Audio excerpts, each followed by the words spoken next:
This is Cinematic Psychology, filming from my brand new YouTube studio. And by brand new YouTube studio, I mean that I'm going to try filming these in the living room instead of the kitchen. So hopefully they'll look a little bit more professional. Anyhow, I'm here to discuss the critically dissed, thrown in the trash, insulted, torn apart, criminally underrated blockbuster by Olivia Wilde, directed by Olivia Wilde, Don't Worry, Darling. And I'm here to defend it because I do think that the critics are absolutely throwing out the baby with the bathwater. So I will be completely and utterly spoiling the twist in this film. If you haven't seen it, then come back after you've seen it because you're not really going to enjoy it if the whole ending is spoiled for you. But basically, the complaints that the critics are raising are that the film is that completely unoriginal, derivative, messy, not really sure what it's trying to say, full of plot holes, bad acting all over the place, and just basically not adding anything new to the conversation. Now, I will be addressing some concerns about the film, some things that could have been improved in this review, because I do intend for this review to be holistic and not just an advertisement. But I do have to say that one thing that this film is absolutely not is derivative. It is adding something very new to the conversation of feminine discourse and something very honest and something that honestly I just don't see a lot of movies having the courage to talk about, let alone mainstream A-list movies.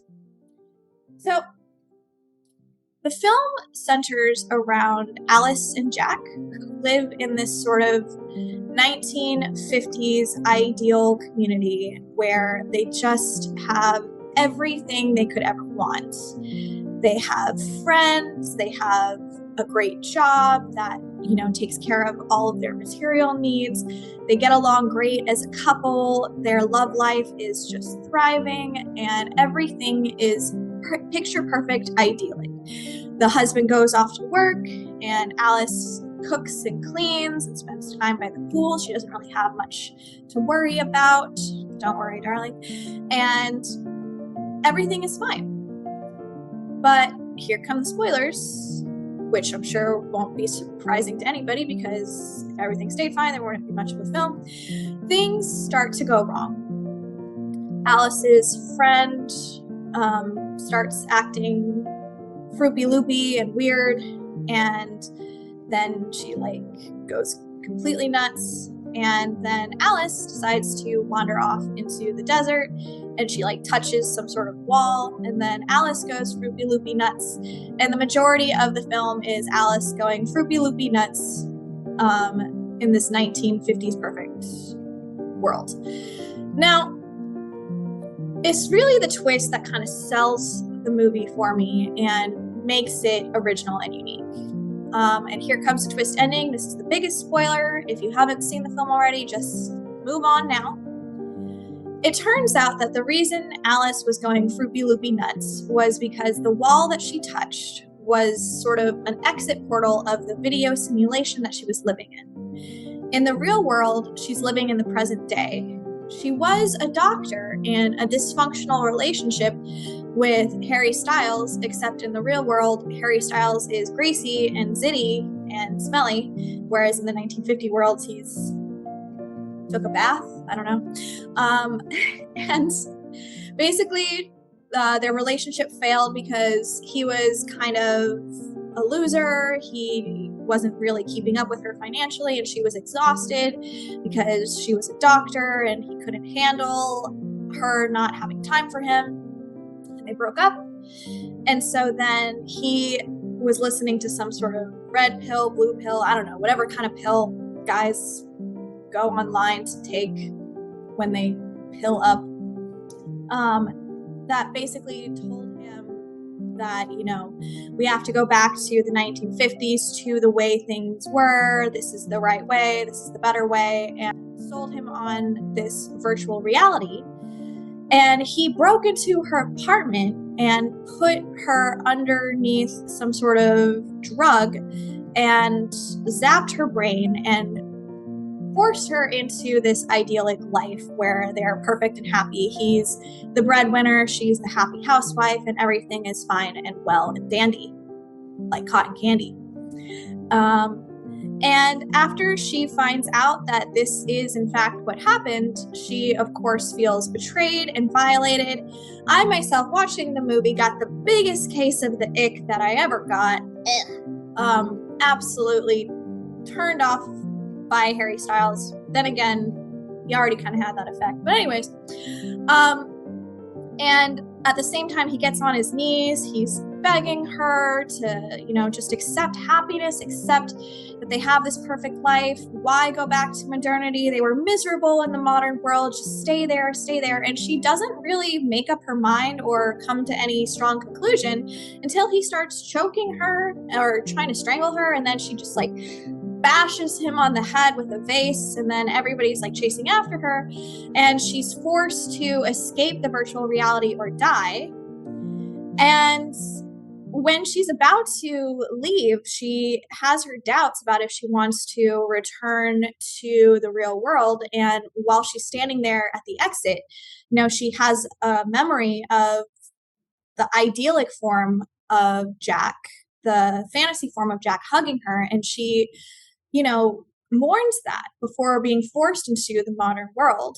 And then unfortunately, the viewers don't really get to see how she copes with reality as it is now. So that's what happens in the film. Now, let me tell you why I want to defend it, because there were huge plot holes. And there were problems with the acting. Harry Styles is terrible as an actor. It's really a shame that Shia LaBeouf could not play Jack. He would have been so much better. He has just the perfect balance of being clean cut, but also feels like he could just rip your throat out at the exact same time. And Harry Styles, I mean, the whole time I just couldn't really view him as anything other than the One Direction guy, which was really distracting. And also, I don't really understand why that whole thing happened where she touched the wall and went Fruity Loopy nuts. Why didn't the video game simulators just make it so that you couldn't touch the exit without having certain permissions? I mean, maybe it was a glitch in the system, but it just seemed like anybody could just walk up there, touch the wall, and go Fruity Loopy nuts. And then when they tried to fix her after taking her away, why did they fail at that? And why was Harry Styles so worried about them fixing her if he knew the situation to begin with? And lastly, the big boss guy at the end, he just got stabbed by his wife in the stomach for some reason, and that was never explained. So yeah, there were definitely problems with this movie. It wasn't a perfect movie, but it was brilliant at the same time. Now let me talk about why. So the 1950s and 1960s era was really defining the second wave feminist movement. Essentially, in the 1950s, for middle-class white America, the ideal life of a woman, which before was unobtainable, suddenly became obtainable in terms of economic prosperity and having all material needs met and accounted for. And this is when we see the nuclear family as we know it start to develop, the Leave It to Beaver family that honestly still permeates our culture today. And everything should have been fine, right? This life that was always out of reach due to a lack of technological advances or economic hardships, war, sickness was finally in reach for these white middle-class women. And yet, at the exact same time, we see huge psychological turmoil, massively, not just on an individual cases, but on a societal basis. Now, for people who might be familiar with psychology, you might know Maslow's hierarchy of needs. And the immediate hierarchy of needs are food and shelter, followed by safety and security, and then love and recognition, and then esteem, and then self-actualization. And according to this model, these women were having their food and security and safety needs met, and possibly their love and connection needs met that really depended on their situation, but they were ultimately blocked from rising any further than that, and therefore unable to achieve true happiness because they weren't able to accomplish things, own things, build things, contribute to the world, have freedom, have agency, and really know and learn and understand themselves. And that is why there was such giant social change that really kind of contributed to how we see gender norms today, in which women are no longer being raised to believe that their highest aspiration in life is to be a happy housewife, but actually to be a full, developed human within our society, with all that entails, for better or for worse. If you want to read more about this, I strongly recommend the book The Feminine Mystique. I feel like it summarizes the situation basically down to a T. This is definitely an era that I love learning about and I love exploring. And it's an era that I feel like has been, examined in movies such as The Stepford Wives and Swallow. And they basically sort of examine the crushing suffocation, the claustrophobia, the limits that this sort of idealistic world imposes on women. But Don't Worry, Darling approaches something much more taboo and not bravely spoken about, which is why I think it's so valuable. It discusses the mourning of the loss of this fantasy and the simplicity and happiness that women, whether we want to admit it or not, and most of the time we don't, we're, culturally taught to believe we would achieve. Modern women, we're kind of really in an interesting situation because the ideals of the 1950s are still taught to us growing up. They don't just go away. Gender norms dating back, to the BC era don't just magically go away after the 1960s. They're still there. I mean, it's literally written in the Bible, that Eve will serve and obey Adam, and that is her role in life. And that's taught to us. And at the same time, we're also taught to reject it constantly, that we can't live only for men. We have to be full human beings. We have to have a full and fulfilling career. We have to have strength. We have to have independence. We have to live for ourselves. And both of these messages are inside of us at all times, and they're impossible to reconcile. And through one sort of path, whichever one you choose, there will ultimately be sacrifice.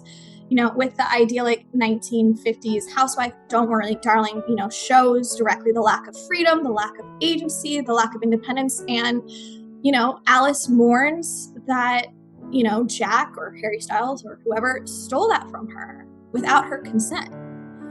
And more importantly, Don't Worry, Darling discusses that is fake, just like the fantasy of it is fake.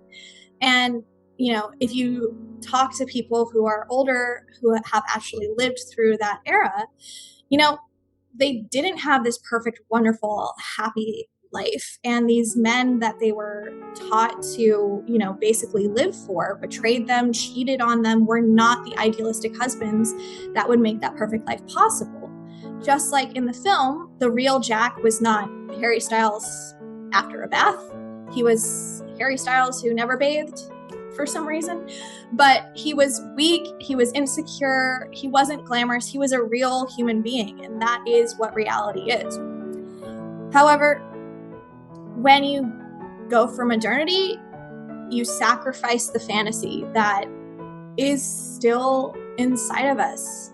And it's so taboo to even talk about that fantasy, within my experience with female friendships, I'd say that there's kind of 3 levels of intimacy when talking about our love life. The first level of intimacy, we're not even talking about love lives, but just how we view men. The first one is acquaintances. You might tell them about how a date went or something like that.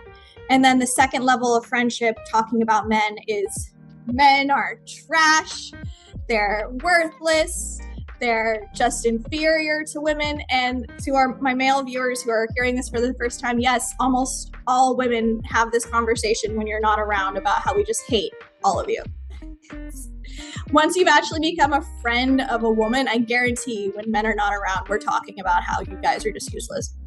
And then after that, like the third level of intimacy, these are conversations that I've only had with really, really close best friends, and conversations that we tell each other not to tell anybody that we've ever had are, isn't there a part of you that secretly wants to be a 1950s housewife? And it feels so dirty to even talk about or even examine. But Don't Worry, Darling has the courage to actually mention the mourning of the loss of the perfect world that maybe was never achievable in the first place. So I don't think it's derivative. I think that it's, it has mistakes. It can be a little bit sloppy here and there, but it's brave.